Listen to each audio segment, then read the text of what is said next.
National Weather Service in Fort Worth has issued a flash flood warning for Dallas County in north central Texas, northeastern Ellis County in north central Texas until 3 p.m. Central Daylight Time. At 11:56 a.m. Central Daylight Time, Doppler radar and automated rain gauges indicated thunderstorms producing heavy rain across the warned area. Between 0.5 and 1 inch of rain has fallen over a short period of time. Flash flooding is ongoing or expected to begin shortly. Hazard: flash flooding caused by thunderstorms.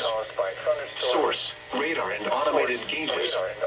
Impact: flooding of small creeks and streams, urban areas, highways, streets, and underpasses, as well as other poor drainage and low-lying areas. Some locations that will experience flash flooding include Dallas, Garland, Mesquite, Richardson, Rowlett, DeSoto, Wiley, Lancaster, Waxahachie, Bulk Springs, University Park, Sand Sea, Ennis, Seagoville, Glen Heights, Red Oak, Highland Park, Hutchins, Sunnyvale, and Wilmer. Turn around. Don't drown when encountering flooded roads. Most flood deaths occur in vehicles. Be aware of your surroundings and do not drive on flooded roads.